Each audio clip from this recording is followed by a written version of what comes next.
అందరికీ నమస్కారం. తెలుగు కథామాలకు స్వాగతం. భారతంలో చిన్న కథలు చదువుకుంటున్నాము. ఈరోజు కథ అష్టావక్రుడు.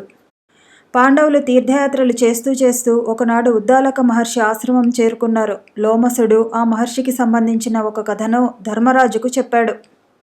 వేదాంతం ఉపదేశించగల పెద్దలలో గట్టివాడు ఉద్దాలకుడు. ఆయన వద్ద కహోలుడనే శిష్యుడుండేవాడు. అతను చాలా బుద్ధిమంతుడు, మంచి గుణగణాలు, నీతి నియమాలు కలిగినవాడు. కానీ అతని దగ్గర ఒకే ఒక లోపం ఉంది. అదేమిటంటే నిలకడ లేదు మనిషి దగ్గర. అందుకని ఏ విద్య పూర్తిగా నేర్చుకోలేకపోయాడు. అయినప్పటికీ ఉద్దాలకుడికి కహోలుడి పట్ల ప్రేమ ఉండేది. అందుకని తన కూతురు సుజాతనిచ్చి పెళ్లి చేశాడు. కహోలుడికి సుజాతకు ఒక కొడుకు కలిగాడు. తల్లి కడుపులో ఉన్నప్పుడే తాత చదివే వేదాలన్నీ విని నేర్చుకున్నాడు. కానీ తండ్రి కహోలుడు వేదాధ్యయనం చేసేటప్పుడు తప్పులు దొర్లేవి. ఆ అపశబ్దాలు వినలేక ఆ పిల్లవాడు తల్లి గర్భంలోనే వంకరలుగా ముడుచుకుపోయేవాడు. ఆ వంకరలు చివరకు అతని శరీరంలో అలాగే నిలిచిపోయాయి. అలా 8 వంకర్లతో పుట్టడం వల్ల అతనికి అష్టావక్రుడన్న పేరు వచ్చింది.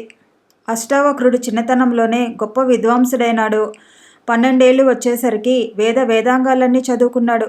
ఒకసారి జనక మహారాజు మిథిలా నగరంలో పెద్ద యాగం చేస్తున్నాడని తెలిసింది. తన బంధువు మిత్రుడు అయిన సువేదకేతువును వెంటబెట్టుకుని అష్టావక్రుడు మిథిలకు వెళ్ళాడు. అక్కడ రాజభటులు వాళ్ళిద్దరినీ లోపలికి పోనీయలేదు. అప్పుడు అష్టావక్రుడు రాజభటులతో, నాయనలారా, గుడ్డివాళ్లకు, కుంటివాళ్లకు, స్త్రీలకు మహారాజే తప్పుకుని దారి ఇవ్వాలి. వేదాలు, ఉపనిషత్తులు చదువుకున్న విద్వాంసులు, పెద్దలు దారిన పోతుంటే రాజైనా సరే వారిని పక్కకు తొలగిపోమ్మనకూడదు.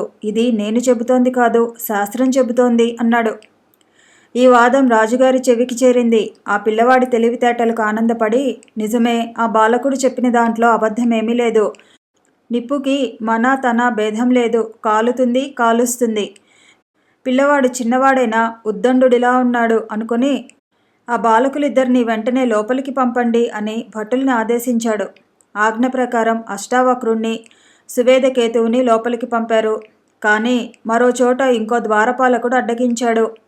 ఇక్కడికి మీబోటి చిన్నపిల్లలు రాకూడదు, వేదం చదివిన పెద్దలు మాత్రమే రావాలి అన్నాడు. మేం చిన్నపిల్లలం కాము, వేదాలు అధ్యయనం చేశాం. అయినా పై మెరుగులు చూసి, ఆకారం చూసి, వయసు చూసి ఎవరిని పెద్ద చిన్న అని అంచనా వేయకూడదు.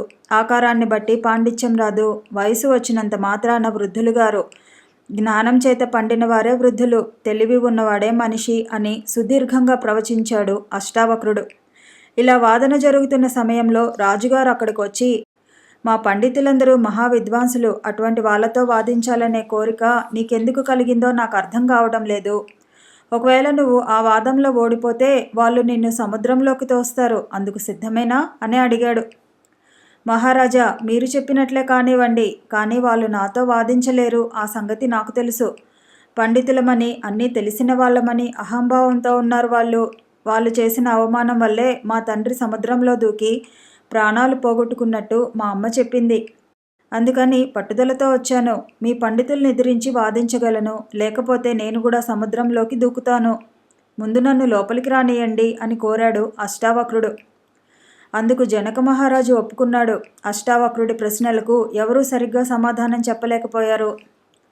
అష్టావక్రుడు గెలిచినట్టు ప్రకటించారు. పందెం ప్రకారం వాదంలో ఓడిపోయిన వాళ్ళందరూ సముద్రంలో దూకారు. తన ప్రతిభా పాండిత్యాలతో తండ్రి కహోలుడికి ఆత్మశాంతి కలిగించాడని అష్టావక్రుణ్ణి లోకం కొనియాడింది. అది కథ. కనుక చదువు సంచలు లేని తల్లిదండ్రులకు పుట్టిన పిల్లలు స్వయం కృషితో, పెద్దల ప్రోత్సాహంతో మేధావులుగా రూపొందవచ్చు. పండితుని కడుపున పరమసుంఠ జన్మించవచ్చు. దేహబలం లేని తండ్రికి బలాఢ్యులైన పిల్లలు పుట్టవచ్చు. కేవలం అనువంశిక లక్షణాలను బట్టి, పై ఆకారాలను బట్టి ఎవరిని అంచనా వేయకూడదు. మరొక చిన్న కథతో మళ్ళీ కలుసుకుందాము. ఈ వీడియో నచ్చితే లైక్ చేయండి, షేర్ చేయండి, కామెంట్ చేయండి, ఛానల్ని సబ్స్క్రైబ్ చేయండి.